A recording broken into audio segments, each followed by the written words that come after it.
problem is, nothing happens. Time passes. Half an hour goes by and still no one shows up. That's strange because in the original story, she storms in to deal with the situation immediately. So what changed? In the story, the protagonist is walking through the halls, someone bumps into her, spills something on her dress, and that's how she ends up walking in on this mess. That's when he remembers. Maybe the one who spilled the tea was Noel. But earlier, he told Anne to let Noel rest, which must have thrown the entire chain of events off. Oh, look who's opening her eyes while he's still locked into his master plan. The girl's getting up. Turns out, the aphrodisiac must have landed in the cup she snatched from him. Now he's standing there, confused, wondering why the room suddenly feels cold. Then, bam, a hand grabs his face, a blast of freezing magic slams him to the floor. He begs Payman to calm down, saying he can explain. But she shuts that down, saying there's no need for explanations, let's just say that. That's when he realizes something's not right with this girl. He says he's going to get a doctor. Too late, his wrists are already pinned. She murmurs that her body feels cold and his feels warm. He begs her to calm down, but nope, she dives in with a kiss.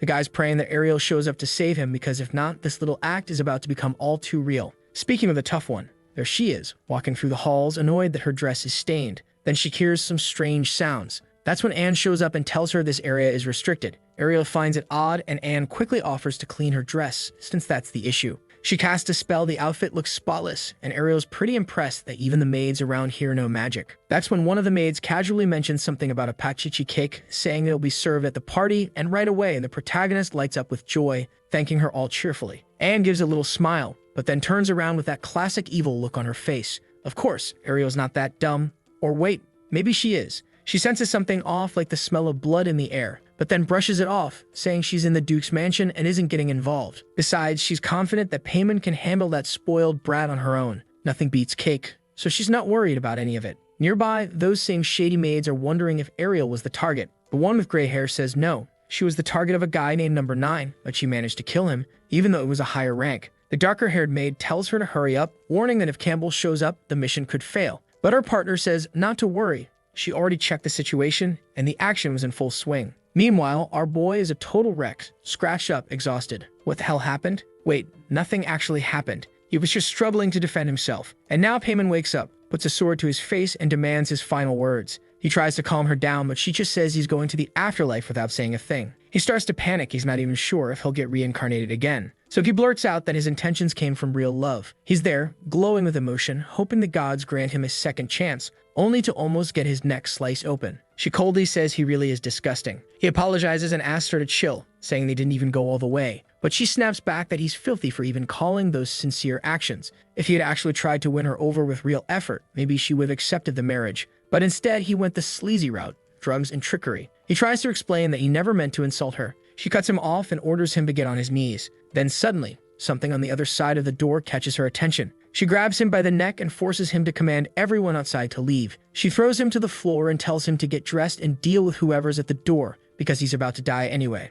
The poor guy's stuck between three awful options: get killed by Celia, be hanged by the king, or end up trapped in some strange dungeon by a mysterious stranger. Wait, was that the protagonist? No, it looked like some other lunatic. Meanwhile, the other girl is casually putting on her tights, saying he'll be dead any minute now. Moon opens the door to see who it is and jumps. It's that same maid, saying they spent some time together and she brought food. He tells her to set it down and thanks her. But then he realizes he's never seen her before. So who is she? She says she was hired to help with the banquet, which she finds strange considering no maids or new staff were supposed to be brought in. She agrees and then suddenly dashes forward, knocking him down. In that moment, he realizes her real target is Payman. She leaps in with 2 knives. Boom, an explosion, and when he looks up, at least the Ice Queen managed to defend herself. Payman demands to know if her idiot brother sent this assassin. The maid replies that unfortunately the details are confidential. In another room, we see golden orbs floating and whispering that the princess will be killed tonight at the Campbell estate, and that will be the end of someone. Not sure who this white-haired girl is, but she seems to know what's going on. Back in the room after that explosion, the maid backs off, admitting that Payman's magic is way more dense than expected. But her expression changes when she hears the incantation, because now Payman's charging in with an ice spear and almost skewers her through the skull. While the two go at it in a brutal clash, our guy is thinking, when gods fight, mortals suffer. There's literally nothing he can do. He tries to open the door again, but it's sealed shut. They're still going at hard. He hides behind something, realizing that damn maid must have cast some kind of barrier spell to keep anyone else from getting in. And then he notices something, the change in plans to bring in outside staff that was made just yesterday. The only way a plan could have been prepared for this in advance is if someone's been leaking information. He nearly gets hit by an attack, and all he can do now is pray that Payman wins. But then, looking over at her, still standing there all fierce, even beaten up and gripping that spear, he starts wondering if that's really a good thing. She might just kill him too. Honestly, maybe it wouldn't be so bad if she died here. No one would ever find out. That's when the maid says Payman really is a genius, and Payman responds that she can already feel someone using gravitational magic to mess with her footwork, meaning there's someone else involved. She commands the maid say who it is, or else both of them are dying here. The maid just says that, as the rumors claimed, Payman truly is a genius. Payman snaps and tells her to shut up and speak. Who's behind this if she wants a chance at being spared? But the maid says she's not here to kill anyone, just to buy time. Suddenly, the whole room starts shaking. That's when the gray-haired maid says the chamber is now fully sealed. The other one reaches into her pocket and pulls out a vial, declaring that she offers the lives of 100 children as a sacrifice to the Lord of the Melted World. Payman instantly recognizes it as the power of a dark god, but the maid just smiles and asks that he come down and suppress this world. A red energy floods the room, slams Payman against the wall, and she knows if those rats show up now,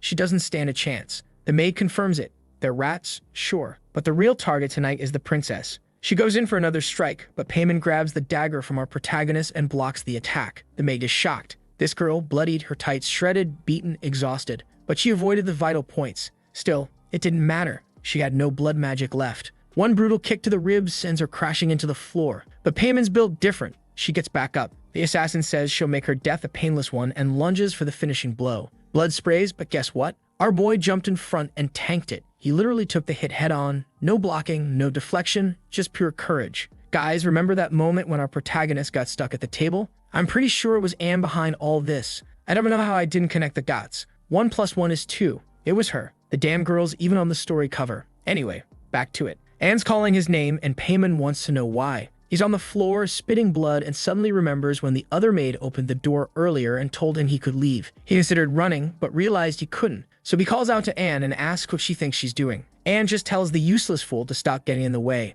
But Payman walks past him and slashes her neck deep. The girl drops to her knees, and the ice princess just declares that it's over. Now our boy is lying on the floor, barely clinging to life. Payman kneels beside him, realizing that if he jumped in to protect her, then these weren't assassins he hired. And what really throws her off is that he protected her without thinking, because if she had died, no one would have ever known what he did. But he says none of that matters anymore. Just like she said, he chose to act like a true man. Damn, that one hurt. But of course, this is Payman we're talking about. She coldly says that based on his pulse, he's got enough strength to say maybe 3 more sentences, so he better make them count. She'll pass his final message along to the Duke. He reaches up, touches her face, and says, truthfully, that he's sorry. In the end, he really did have feelings for her. Then his arm hits the floor. Man, he went out like a legend. We know he's not actually gonna die, but if he did, it would have been epic. Still, Payman isn't having it. She says that bastard doesn't get to die after apologizing like that, not after everything he did. She calls his name and tells him she's not accepting any of that cursed apology. He's going to live and pay for every single thing. In the middle of the void, there was Moon floating, feeling dizzy and flushed with heat. Unfortunately, even though he tried to make good choices, death was inevitable. At least this was better than following the game's storyline. This way, he got to decide how his life ended. But then, a strange black energy appears beside him and a panel forms, showing a breakdown of progress in arrogance, envy, greed, shamelessness, and laziness. Looks like this is about the 7 deadly sins. He's at minus 90% in gluttony, 99% in envy, and 50% in arrogance. A few pages in the book flip over and the thing tells him to keep trying for now. He asks why the damn book didn't show up before he died. Then he hears a meow coming from it, and the scene shifts to the sewers. Ashes drift through the underground and someone is murmuring that Campbell wasn't the real target. But suddenly, a voice asks what she thinks she did to his son. Oh boy, the father shows up, radiating pure Lionheart aura. The assassin instantly starts shaking, and the dad calmly says he wasn't expecting visitors in his house. She wasn't invited, so what was she doing there? And she better speak now. What did she do to his son? Man, the guy is usually nice, but right now, he's a beast. Thinking back, our protagonist must have been happy he managed to at least grind some aura Sung Jinwoo style before dying. Or maybe not,